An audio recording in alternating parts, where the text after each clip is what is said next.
everyone. We are Ciao. here. Hello.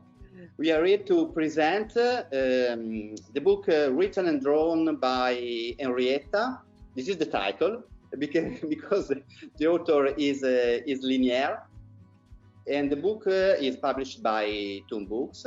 And we have here the Ricardo Liniers, the author, and Françoise Mouly, that is the founder and the main director of the publishing house. Thank you so much to be here with us. And the book is the winner of the section early reader of the category about comics and graphic novel of the Bologna Ragazzi Award. And we are very happy to reward the book because it is a very playful and fun with atmosphere, and the childish drawing of Henrietta are very, very impressive. As a very are powerful. Maybe are better than the drawings of Liniers. I don't know. Definitely, I definitely had the most fun doing that part of the strip than the. Yes, because in this book there are two stories, two authors. Yeah. So I ask you to Ricardo, to Liniers, to explain this joke, explain what kind of book is yours. Yeah, it's a book that sprung from me giving my daughter Matilda, my oldest daughter, but she was maybe 4 or 5 then, a box of new pencils, of new color pencils. And I remembered, like, kind of in a Proustian way, you know how when you were a little kid and got those little boxes of pencils and they looked like a little rainbow, and you were like, oh, I'm gonna, what will I do with all this? So I gave that to Matilda, and then I started thinking, what would Henrietta, my character, do with those pencils? And also back then I would tell Matilda and Clementina, my middle daughter, a story when they were going to bed, just, a made up story. And it was this story about a monster with 3 heads and 2 hands. And it would just be nonsense, and I would get carried away, and they would not fall asleep because I would rah. So it kind of be purpose. But at some point, I united these two things of, Henrietta with the pencils and the monster. And the most fun for me was, like you were saying, just doing these drawings as a little girl, like trying to forget how to draw as a professional international cartoonist, and remember how it was just this kind of intuitive, weird, strange way all kids draw, which is, like you said, is beautiful. And also I kind of looked over to the drawings of my little girls and pinched, oh, this is how they do eyes, oh, look how they do hands. So yeah, a little bit of stealing here and there. yeah, thank you. I think that one of the main characteristics that are very important to me is the way that you use to tell the childhood authenticity. Because I think that having children in a story doesn't mean to know to tell the authenticity of childhood. So I'm curious to know what are your ingredients? What are your secrets? I know you have 3 daughters. I know. Maybe this helps, but I don't know if it is enough. It is no. It's going back to infancy. It's kind of like this bridge. Just the way you try to remember how you felt about being a kid, how it really felt. I'm obsessed with that, space of time in everyone's biography, but especially on mine, just because it's when you're more yourself, before you're educated, before ideology or religion or anything comes into place. You are 100% you when you're 3, 4, 5, 6 years old. So I'm always obsessed with that, and my whole career, even before having kids, I made, you know, a point of trying to remember that. And I think that's, you know, that's kind of how it worked. And then that was so perfect about Toon Books, that I feel that most of the authors, or all the authors in Toon Books, they have been doing that same effort of just, you know, how to not talk down to kids, how to acknowledge that they are not, you know, this, oh, hello, little, you know, they are complex and strange and weird as we all are. And so there, it's never about, you know, underestimating our readers, I guess. Yeah. So it was a good fix, I guess. Thanks. And one question for Françoise. Toon Books has a story of 12 years now, I think, and has many titles, many authors. And I'm curious to know what are the particular characteristics of the Liniers book, because a Liniers book is a Liniers book. I want to know too. Yeah, it's a very good match, like Ricardo was saying, because for us, we want to do books that will be helpful for young children when they're learning to read, whereas the visual will be told by the story. So there will be comics and there will be a narrative flow that children will be able to like turn the page and be curious about the story.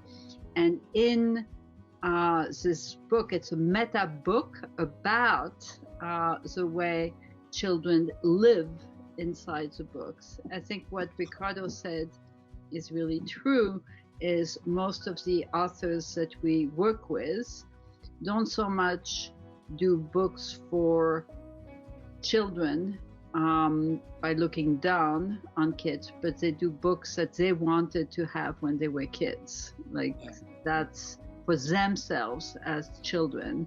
And it gives an authenticity that we work almost exclusively with cartoonists. So it's not a writer who writes a text and then an artist who illustrates the text, because that process is word driven. We work with visual people and with cartoonists who tells a story through body language, through facial expression, through the sound effects. There are some things that are very present in Ricardo's book. And Ricardo is an innate cartoonist. There are very few right now who have this magical thing of doing a daily strip. It's an extraordinary training ground. George Harriman had it. You know, some of the greatest strip is people who were wedded to their drawing table every single day, coming up with like new ideas. So all of, you know, it's the fluency of the storytelling. Actually, this book, this thing developed as Ricardo was doing his daily strip. This is what he had in mind. And when you have to spend like a few hours a day communicating, there's so much of your being that gets expressed in that strip. And the nice thing about the strips is that they have a deadline and a beat and a format, so everything gets channeled into that format. But with Ricardo, there's been a very intimate relationship in the books that we have done with him, because the first one was a big wet balloon, and it was Matilda and Clementina, their relationship, and it really brought you into that sibling bond. The teasing and the loving of the two kids.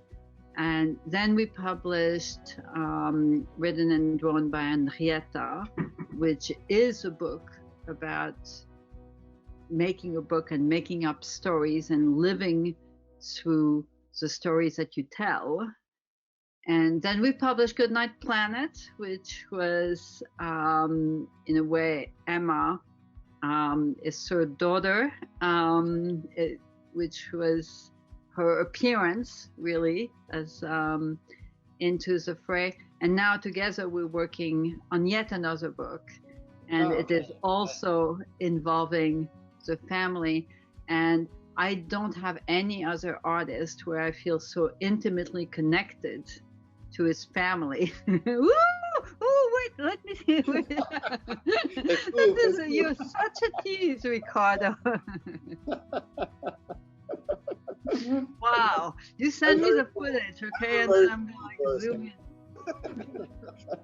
But there is something marvelous about how much, when we visited Angie and Ricardo in Buenos Aires, it was like being home, but in a way, like, you know, the books on the shelves, this working table, this kitchens, the love of other comics. It's just really like was an incredible experience. And I think when Angie and Ricardo came to our house, it was also the same kind of recognition of like, oh, like this is home away from home. This is in spite of the difference in countries and in generations, and there's such a cultural, like such a culture in common. And I was a little bit more starstruck and nervous the first time I went to Art and Françoise's house. I was like, oh, these guys are just like me. I was like the woo-hoo. I think so. No, I would like to ask this: if I think that this work on the daily street is a very good exercise for the rhythm of the telling the story. And one of the very for me good characteristic of the book is the rhythm, both of the story, both of the images, the way in which the two stories alternate, the way in which the story interrupt, because Henrietta is the author, but is also the first reader, is the main character. So I like so much the little pauses, the little stop in the story. So I think that how do you work on the planning this kind of rhythm for the story? Yeah, there's like definitely kind of a beat of going in and out, which is what I do, right? One is drawing and trying to come up with an idea and waiting for an idea, and sometimes you feel like, oh, I'm a genius, I can have billions of ideas, and then there are days when you go like, oh, it's over.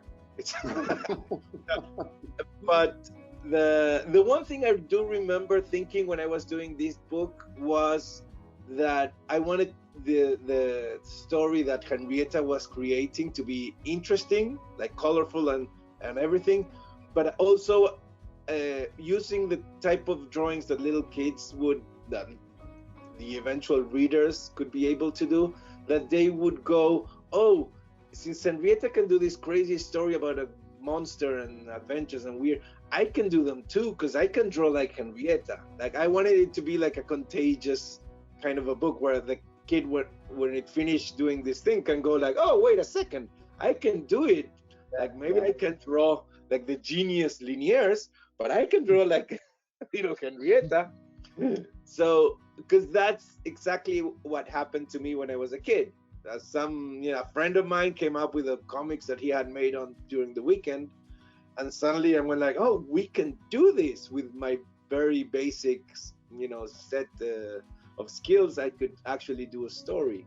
So, and I got, since the book was published, I got quite a few parents come to me and said like, oh yeah, my kids saw the story, and then they started just drawing it, because since Henrietta can do it, I can do it too. Yeah, I think that this is perfectly a philosophy of Toon Books, I think, no? Yes, absolutely. Like, one of the things that we do is that we work very closely with teachers who are well attuned to those years, and basically, like they say, like, readers are writers and writers are readers. Like, the two are very much integrated. And what is magical about comics is that you see the hand of the artist in a way that is different from a video game, or it's different in an animated cartoon. You get that sense, oh, a human did this, and I could do this. That's what Ricardo was encouraging here. But it's always true. Oh. From Goodnight Planet. Yes. Another character in one of the Toon Books. Hi, Elliot. One day he gets his own book, okay? Beautiful dog. I will ask you to, Françoise, a last question, because I'm curious about your opinion. You are a pioneer of publication for children comic since 19th, since the Little Lit collection and before. And I would like to know for you if are differences between the panorama, the landscape of comics children's today between the past, and if we need of new goals to have to think about. Well, I think comics for kids is part of our future, thanks to cartoonists like Ricardo and many others. It's a medium that is no longer a mass medium in the culture. Like, we don't have newspapers, and we don't have newspaper comics. We don't have newsstands with comic books in it. But in the life of children, in the growing up of children, there's even more clearly this foundational step of having a book in one's hand, which is your book, the one that you can take to bed, and the one I remember one little girl taking a Toon book and holding it and I love this book. I love it, petting it. And there was a sensual pleasure. That's why we make books that are like beautifully produced. And I was talking with Angie recently about like the quality of the paper, and everything is important in the making of the book as an object. And the children that are growing up with so much digital solicitations, you know, iPads and phones and whatever, recognize more than they ever did before how precious, what a treasure a book is, in part because it doesn't squeak and it doesn't move and it doesn't change, and because it is so old-fashioned analog. Every single time you go to the book, the same page is in the same place, and you make the story happen. And it's very clear in all of Ricardo's book, the part of the reader. There's an acknowledgement in all of his storytelling of how essential the reader is in making the story come up in her head. And I think that's a game, is the element of playfulness, and it's the reading pleasure, the essence of the reading pleasure, as opposed to reading as a chore. Like, too often people say, oh, my child must learn to read, as if it was this terrible medicine that kids have to take. But if you present them with books where they can drive, from the get-go, and it's a go-kart, and that's what the visual narrative gives them, is this mastery of, like, I've seen very young kids like turning the pages and making up their own stories and their own version of the dialogue. And that's reading. That's perfect. That's great. That's the inhabiting of the little like scribble on paper to tell your story. So I think there's a future in books for kids. And there's certainly a future in comics for kids. And we now find that in 2011 or 2012, the world of publishing was like, oh, forget books, everything is going to go to ebooks. And I was, like, I'm not in business to do ebooks, like I am continuing to make real books. And we now find 10 years later that ebooks have not replaced physical books. And actually, the generation that is more interested in ebooks is the old generation, my generation. The baby boomers read ebooks, but young people, because they are on a computer all day long, on their phone, on their desktop, are actually buying physical books. The millennials are actually buying more real books than their parents or the older generation. And the kids, this is the one thing that is still just as true as it was, that the children who can get access to books, often in the library in America, but anywhere that are grounded by learning to read books, keeps their books, collects their books. That's why we do our books in a collection with the same spine and recognizable in the same format.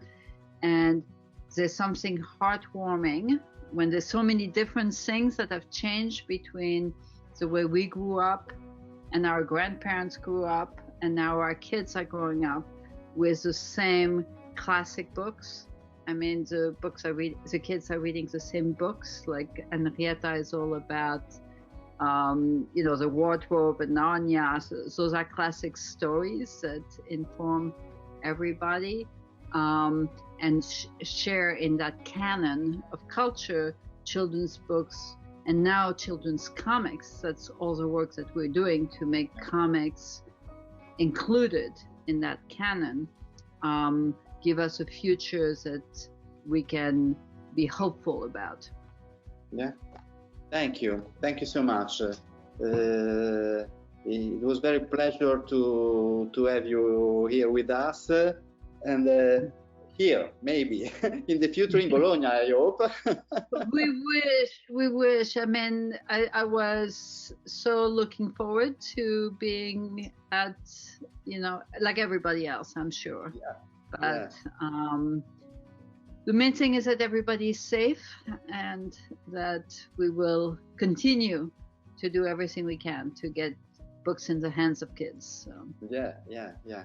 Thank you so much. Including getting him to work on his new book. Emilio, I want to do the Oscar moment where I go like, I just want to thank the Bologna book fair. I want to thank my publisher. I want to thank the judges. I don't know, that came up with this idea to give me a prize for something that I just love to do. It's so unfair to people who are sacrificing themselves.